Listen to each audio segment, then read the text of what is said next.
Hello guys and welcome back to my channel. It has been now a little bit over a month since I started this YouTube channel, and today I want to share with you my insights that I learned in this month. What are lessons learned? What are things that worked? What videos did you guys like? And of course we will also look into the YouTube Studio Analytics and look at the data that has been collected there. In the last weeks I've uploaded 7 videos, so that's not a lot, right? But I'm still quite happy that I was able to follow through with my target of publishing 1 video each and every Friday, and this was working quite well. I have to say, yes, sometimes it is a struggle to find the time in a busy schedule to do this, but then once the script is sort of done and I find the time where I can hit the record button, it's then quite smooth.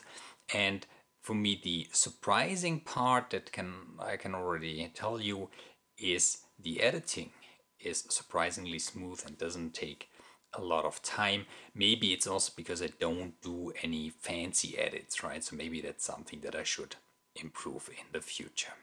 So without further ado, let's dive right into the analytics and let's look at the data behind this channel and how it grew in the past month. Oh, let's start looking into my analytics. As you can see here, in the last 28 days there were plus 4 subscribers, so that's not a lot, right? Yeah, it's moving in the right direction, so that's already good. You also see it's 750 views, which is quite a lot compared to what I had before with the 2 videos that were online previously. What you see here is I have uploaded a total of 7 videos. 2 videos were actually already online. Those were published in 2014, so 7 years ago. And you can also see that especially the iPhone 6 unboxing is having a lot of views, 38,000. I'm not sure whether that's a particular good number for a video that is online 7 years in a channel that only has 2 videos. But if you compare it with the other videos, or if we sort here by views, you can clearly see it's the top video followed by the iPad Air videos, considering that those were online 7 years, as I said. Well, that's no big surprise, right? Interesting is the Habara videos, so the first video that was published when I restarted the channel, already had 700 views, and that's the majority of my total views. So right now 751 views in 28 days, right? See, the next one is what program languages should I learn in 2021? Then is a PhD worth it, which is the one that I published on October 1st. So that's already good, right? It's getting a lot of views in a short time. Of course, speaking in relative terms, right? 15 is not a lot, but compared to the others, it's still. Then we have the video on starting a YouTube channel with 14. And then we have the do you need a degree as a software developer with only 5 views.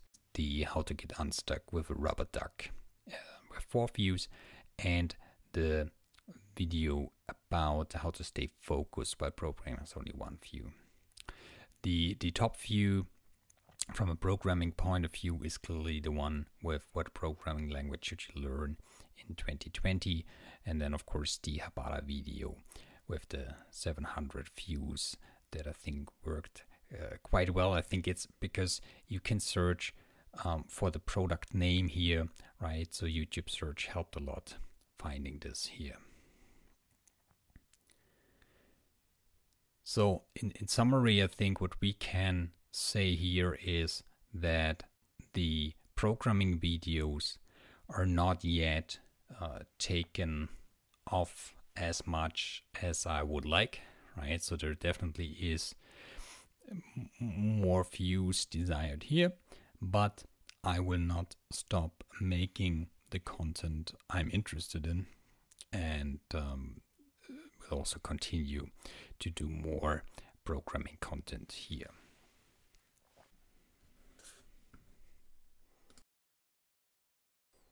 If we look at the August data, you clearly see here once the Abara video was published, there we have more views, right? Before we had 2 views, maybe 4, maybe 6 views a day, right? Sometimes 0, sometimes 1.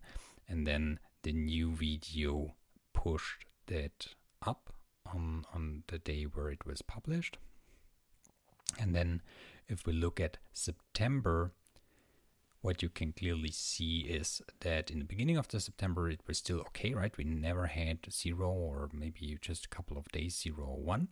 And then around September 17th, we really had a lot of views. We crossed consistently the 10 view mark and reached basically 45 views as a top. And then in October, we see it's now fading down again.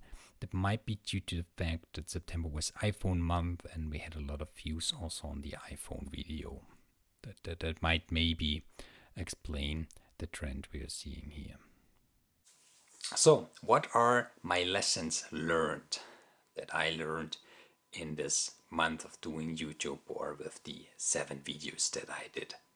So one lesson learned is more on a technical side of recording and so on. So I was previously using my Lumix G6 camera to record the videos. And I had one problem with the videos, and that was the audio quality. So I use a Rode Video Micro, but there was always some distortion, some noise when I used it on the Lumix camera. So what I decided to do is recording the audio with my iPhone. And to do that, I basically just put the iPhone in video mode with the Rode Video Macro Pro, and then basically had 2 videos, one with the audio and one just the camera. What I then realized is that there is no quality difference compared between the iPhone and the Lumix, or even the iPhone might be slightly better and at least hassle-free, right? With the Lumix, you have to set it in manual mode, you have to deal with the focus and so on. When something is slightly off, then you're out of focus and everything is blurry and so on. And the iPhone just works, right? You just put it on the tripod, hit record, and that's it. And then that's a lot of added convenience, but at least in my opinion, with the same or even better quality result for you. And that's the first change that I made.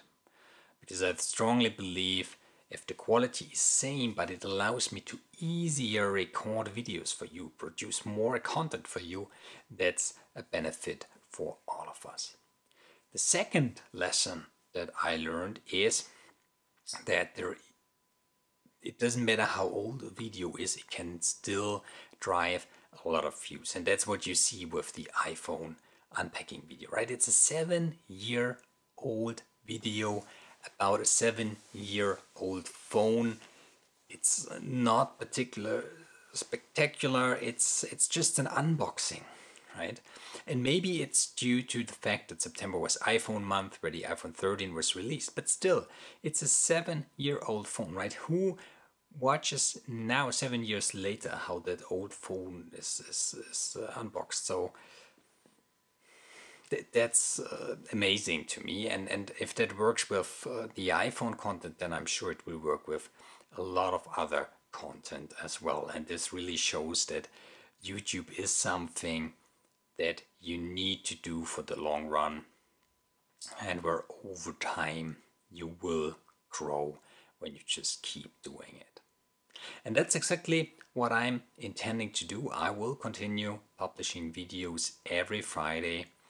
I will focus them on technology, software engineering topics, and also on cool gadgets. I will maybe do 1 or 2 reviews also in the near future of products, since the Habara chair video was working quite well.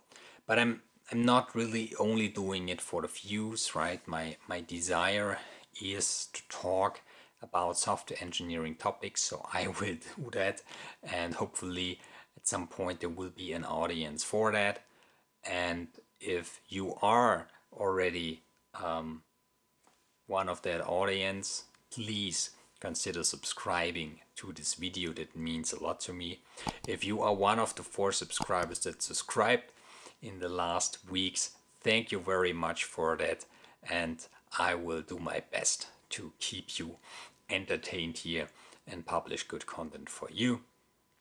If you like this video, then please consider giving it a thumbs up, and if you have any suggestions, comments, things you want to see in these videos, things you liked, things you don't like, please comment down below. Thank you, and I see you in the next video.